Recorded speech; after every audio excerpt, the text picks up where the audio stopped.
রাধে রাধে। আমি অনেক অনেক পিঠে পুলি দেখিয়েছি, কিন্তু আজকে আমি একটু অন্যরকম পিঠে দেখাচ্ছি। সেটা ভাজা ভাজা পিঠে। এটা হলো মালপোয়া। খুব অল্প উপকরণ দিয়েই হয়ে যায়। এটা যে কোনো সময় খুব অল্প সময়ের মধ্যে হয়ে যায় এবং যে কোনো সময় ইচ্ছে করলে করে খাওয়া যায়।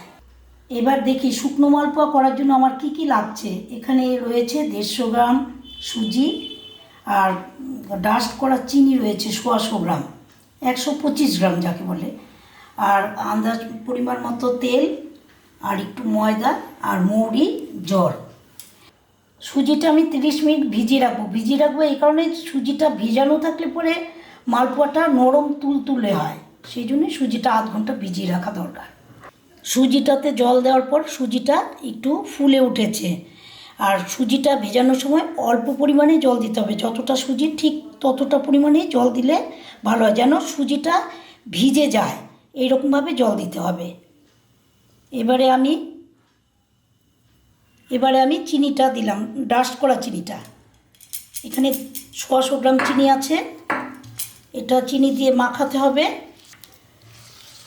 চিনিটা আর সুজিটা খুব ভালো করে মাখাতে হবে, বেশ অনেকক্ষণ করে মাখালে পরে তারপর সুজিটা, তবেই মালপোয়াটা নরম হবে।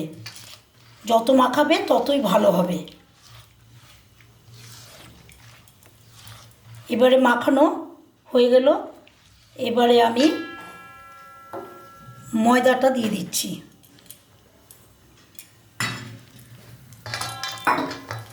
ময়দা দিয়েও ভালোভাবে মাখাতে হবে। ভালো করে মাখালে পরে সুজিটা ভালো, মালপোয়াটা ভালো হবে।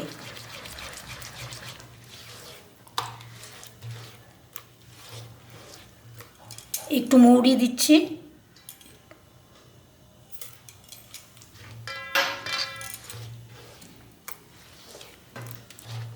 আমি 10 মিনিট মতো মাখিয়েছি। 10 মিনিট পর মাখানোর পর দেখছো কি সুন্দর হয়েছে একটু। আর ব্যাটারটা দেখো, যখন কিনা হয়ে যাবে তখন ঠিক এইরকমভাবে পড়বে, তাহলে বোঝা যাবে যে এটা হয়ে গেছে। কড়াইটা গরম হয়ে গেছে, এবারে আমি মালপোয়াটা ভাজার জন্য সাদা তেল নিলাম।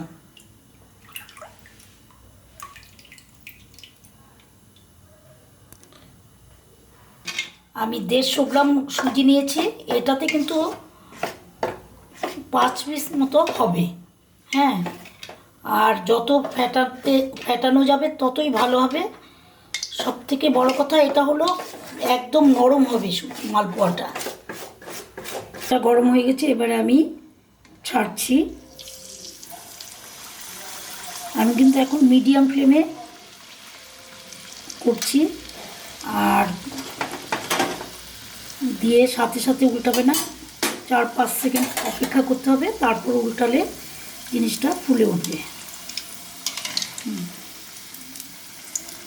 আর এই 150 গ্রাম সুজির জন্য 4 থেকে 5টা মালপোয়া হবে। 150 গ্রাম সুজি আর 100 গ্রাম চিনি।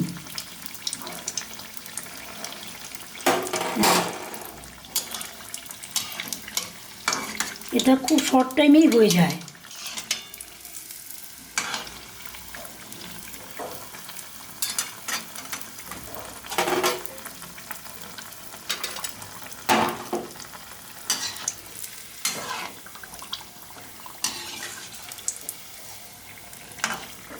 হ্যাঁ, এটা অনেকে সাদাও খায়, আবার অনেকে একটু লাল করে ভাজা পছন্দ করে। যে যেরকম খাবে সেরকমই করবে।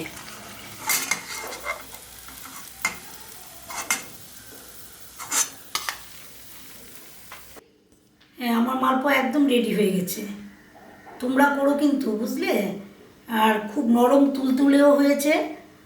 এগুলো যে কোনো সময় ঘরে, এই সব কটা জিনিসই ঘরের মধ্যে সবার ঘরেই থাকে, যে কোনো সময় ইচ্ছে করলেই করতে পারবে। এই প্রসঙ্গে তোমাদেরকে আরেকটা কথা বলে রাখছি, আমার পুরো রেসিপিগুলোই কিন্তু নিরামিষ। আমি তোমাদেরকে সবসময় কিন্তু নিরামিষ রেসিপিই দেখাবো। আমার ভিডিওগুলো যদি তোমাদের ভালো লাগে তাহলে লাইক, শেয়ার, কমেন্ট অবশ্যই করো, আর চ্যানেলটাকে সাবস্ক্রাইব করতে কিন্তু ভুলো না।